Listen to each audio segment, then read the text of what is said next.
Voilà, Mélanie Griffon, qui vous parlera d'autre chose dans quelques instants. On commence par... Ah bah moi, je suis bien loin de la solidarité, de la générosité du Téléthon, parce que c'est un très mauvais sentiment, au contraire, qu'explore l'Express cette semaine. Voyez la une.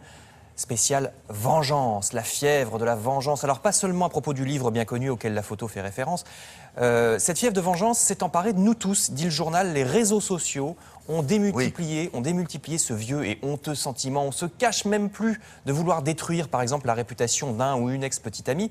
Ce qui est terrible, parce que la vengeance n'est pas la justice, dit le journal. On n'est pas le mieux placé pour juger de ce que l'autre nous a fait. On met évidemment de côté sa propre part de responsabilité éventuelle. C'est pour ça qu'existent les tribunaux.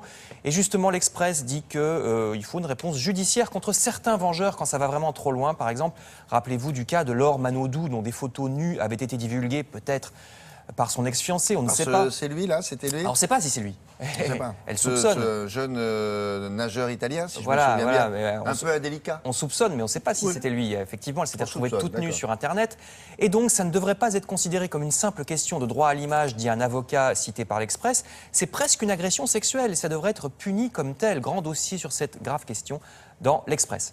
Alors on vient au contraire à de meilleurs sentiments avec cette fois Benoît Poelvoorde. Grande interview dans le magazine Lui, interviewé dans la région de Namur, d'où il est originaire, vous savez, et qui dit que les Français devraient arrêter de s'autocritiquer et de culpabiliser. Par exemple, en cinéma, il dit que les critiques français s'extasient sur Tarantino. Alors Tarantino, c'est très bien, mais n'oublions pas que c'est nous qui avons inventé le genre avec les tontons flingueurs. C'est exactement la même chose en fait. Vous savez, on vous tue avec le sourire. Oui, c'est pas tout à fait la même façon de filmer, mais c'était quelques années avant.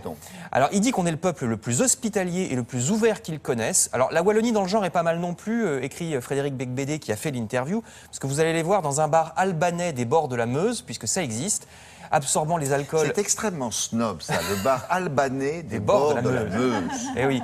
Attention, ne vous trompez pas, il n'y en a qu'un. Hein. Ils absorbent les alcools les plus divers, ce qui explique sans doute cette phrase de Benoît Poelvoorde: quand je vois Lio, je ne peux m'empêcher de penser à Michel Rocard. Alors en fait, il y a une explication. Il a été marqué adolescent par Lio, qui était en couverture de lui de l'époque, mais avec Michel Rocard dedans, dans les pages intérieures. Vous voyez, donc tout s'explique. Mais là, qu'est-ce qu'ils boivent, là? On ne sait pas. On ne sait pas. Ça doit être du raki ou quelque chose de proche, si c'est albanais. C'est une boisson albanaise. Oui, et anisée, je suppose. Et ils sont sortis là dans... Oui, enfin, on ne sait pas. On n'a pas de nouvelles depuis. Qu'est-ce qu'on a d'autre? Alors, très logiquement, cet article du chasseur français sur le genièvre, vous voyez, qui ne sert pas qu'à l'alcool. On l'utilise aussi pour parfumer la choucroute, les pâtés, les marinades, le feu de bois, mais aussi le gin. Il faut bien avouer, gin, genièvre, c'est la même chose. Article donc sur cette amusante baie et aussi le foie gras. La foire de Mazères en Ardèche qui accueillera le 21 décembre le concours régional du gras. Ça s'appelle comme ça. Ah oui. Karine, elle est abonnée. Elle a un stand là-bas. Foie gras, cochon, canard. Ouais. Alors tout ça dans le chasseur français qui signale aussi quels sont les produits de saison, la truffe, le bulot, les fruits exotiques, vous voyez un panier. Je termine par cet autre produit dont au contraire on peut se passer. Dit que choisir, c'est la dernière trouvaille marketing des produits laitiers, une dosette pour l'après-sport. Alors c'est pas forcément mauvais, hein, c'est jamais que du lait, des protéines et du sucre, donc à peu près la même chose qu'un fromage blanc, sauf qu'évidemment c'est pas du tout le prix d'un fromage blanc, c'est à peu près aussi cher, sauf qu'il y a une toute petite dosette à la place du kilo, vous voyez. Tout ça parce que c'est dans une jolie petite bouteille avec beaucoup de publicité autour. Et puis ça peut se mettre dans la poche quand on fait du vélo. Est-ce qu'il y a mettez un fromage blanc dans votre truc quand vous faites du vélo. Dans un petit tupperware, vous voyez. C'est dans que choisir. Il a fini là? Oui. Eh ben, il est remercié.